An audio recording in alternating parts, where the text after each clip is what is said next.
This is a story that challenges everything we know about justice, faith, and miracles.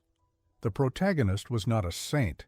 He was a man who had committed terrible mistakes, but what happened in his final hours would prove that the mercy of the Virgin Mary knows no limits. Prepare yourself to witness one of the most remarkable miracles ever documented inside a prison. A story that changed not only the life of a condemned man, but also forever transformed the faith of everyone who witnessed the impossible. Before we go on, drop a comment and let me know where you're watching from and what time it is right now. I'd love to see how far the miracles of the Virgin Mary are reaching. Michael Carter was 34 years old when he received his maximum sentence. During his childhood, Michael would accompany his mother to Mass every Sunday. She always carried with her a small rosary and a medal of the Virgin Mary that had belonged to her own grandmother. "Sarah," she used to say, "when everything seems lost, remember that Our Lady never abandons her children." But life on the streets was stronger. At 16, Michael became involved with gangs. By 18, he had already been arrested 3 times. At 25, during an attempted robbery, something went wrong. A police officer lost his life. Michael swore his innocence, insisting that he was not the one who fired the shot, but the evidence appeared irrefutable. The trial lasted only 2 months. The prosecution portrayed Michael as a dangerous, remorseless individual. The overworked and inexperienced public defender barely managed to present convincing arguments. The jury deliberated for only 4 hours before declaring him guilty.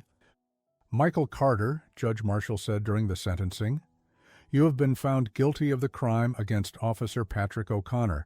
This court sentences you to the maximum penalty." Maria, his mother, collapsed in the courtroom.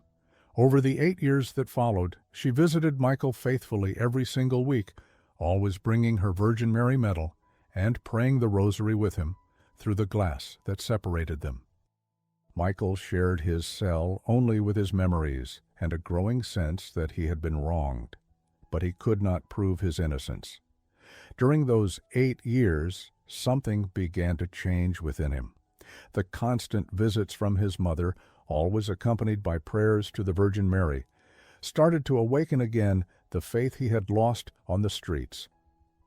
The prison chaplain, Father Thomas Mackenzie, a 68-year-old Irishman, also played a key role in this transformation. He visited Michael weekly, not bringing sermons about condemnation, but messages about forgiveness and redemption. "Michael," Father Mackenzie would say, "God knows the truth, even when men fail to find it." During the 5th year of his imprisonment, Michael began attending the prison services. He relearned how to pray the rosary, as his mother had taught him in childhood. Gradually, he began to find peace, even knowing that his sentence was drawing near. But it was during the 7th year that something extraordinary happened. Michael was in his cell, praying the rosary that his mother had managed to get authorized for him, when he had a vision. A woman dressed in blue and white appeared before him with a gentle smile and eyes full of compassion. "Son," she said with a voice as soft as a breeze, "your mother has never stopped praying for you. Keep praying. The truth always comes to light." Michael blinked, and the vision disappeared. But the sense of peace it left behind remained with him. He told Father Mackenzie about the experience, who listened with attention and respect. "Michael," said the priest, "Our Lady appears to those who need her most. Keep praying." On October 15, 2003, Michael received the final notice. His sentence was scheduled for October 18th at 6 p.m. All legal appeals had been exhausted. There would be no more postponements. In the 2 days leading up to his sentence, Michael received his mother's visit for the last time. Maria, now 72 years old and visibly weakened by the years of struggle to save her son, arrived carrying something special. "Son," she said, holding a small framed image of the Virgin Mary, "this image belonged to your great-grandmother, then to your grandmother, then to me. I want you to have it in your last moments." The image was nothing elaborate, a small print of Our Lady in a simple wooden frame no larger than the palm of a hand. But for the family, it represented decades of faith, prayer, and hope. Michael held the image against his chest and cried as he had not cried since childhood. "Mother," he said, "thank you for never giving up on me." On October 17th, one day before the sentence, the warden, James Morrison, went to Michael's cell to ask about his last wishes. "What will your last meal be?" Morrison asked. Michael looked at the small image of the Virgin in his hands. "I don't want a special meal, sir. I only ask that you allow me to keep this image of the Virgin Mary with me until the end." Morrison frowned. It was not common for a condemned man to refuse a last meal. "Are you sure? You can ask for whatever you want." "I'm sure," Michael replied. "I only need her with me." The warden agreed. After all, it was a simple and harmless request. That last night, Michael could not sleep. He spent the hours praying the rosary and gazing at the image of Our Lady. Around 3 in the morning, he began to recite a prayer his mother had taught him in childhood. "Virgin Mary, Mother of God, and our Mother, intercede for us sinners, now and at the hour of our death. You who are the refuge of the afflicted and the consolation of the sorrowful, receive me in your mercy." It was then that the first miracle happened. Around 3:30 a.m., the night guard, Steve Martinez, was making his routine rounds along the corridor when he noticed a soft light emanating from Michael's cell. At first he thought it was just a reflection, but as he drew closer, he realized the light came directly from the small image of the Virgin Mary. "Michael," Martinez called, "what the hell is going on in there?" Michael looked at the guard, then at the image in his hands. He, too, was seeing the light, a golden and gentle radiance that seemed to pulse softly. "I don't know," Michael replied, his voice filled with awe. She's glowing." Martinez stepped closer to the bars. He had worked in that prison for 15 years and had never seen anything like it. The light came from no external source. It emanated directly from the small image. "That's not possible, Motto," murmured Martinez, grabbing his radio. "Central Control, this is Martinez. I need someone to come to cell 47 immediately." Within minutes, the night supervisor, Robert Chen, arrived accompanied by 2 other guards. They all froze before the phenomenon. The small image kept glowing with a soft but unmistakable light. "It must be some kind of trick," said Chen, trying to keep rational. "Michael, where did you get this?" "My mother brought it," Michael replied, still in awe of what he was seeing. "It's a family image that has been passed down for generations." Chen called the warden, Morrison, who arrived at the prison at 4:15 a.m.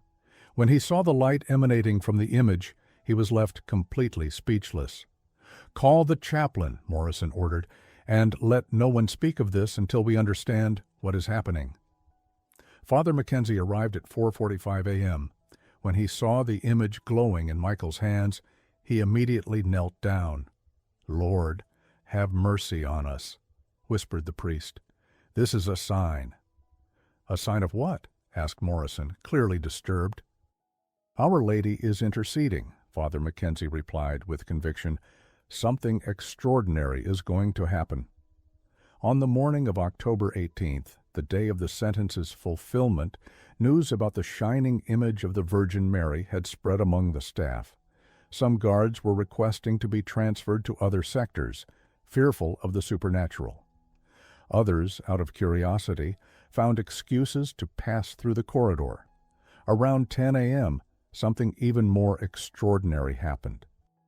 One of the most senior guards, David Walsh, a 58-year-old man known for his harsh and skeptical personality, approached Michael's cell. Walsh had worked in that prison for 23 years. He had witnessed dozens of sentence fulfillments and prided himself on never showing emotion.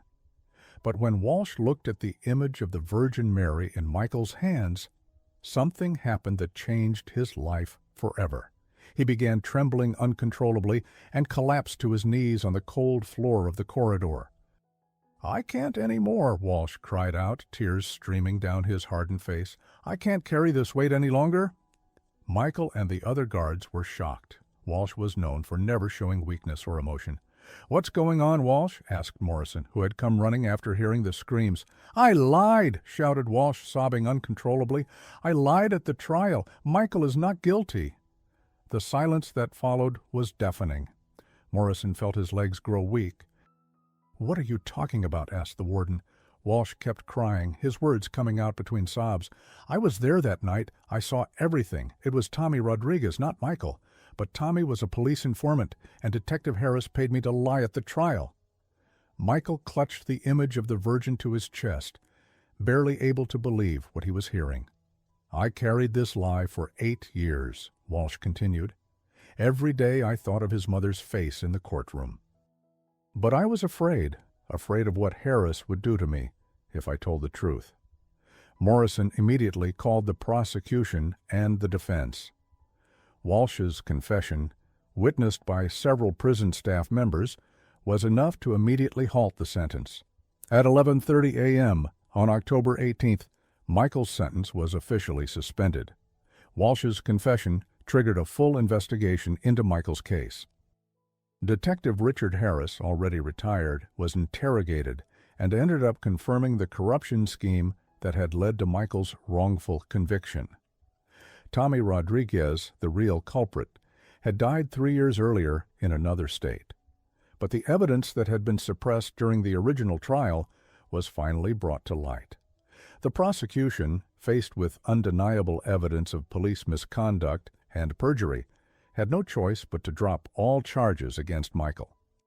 On December 15, 2003, almost 2 months after the original date of his sentence, Michael walked out of prison a free man.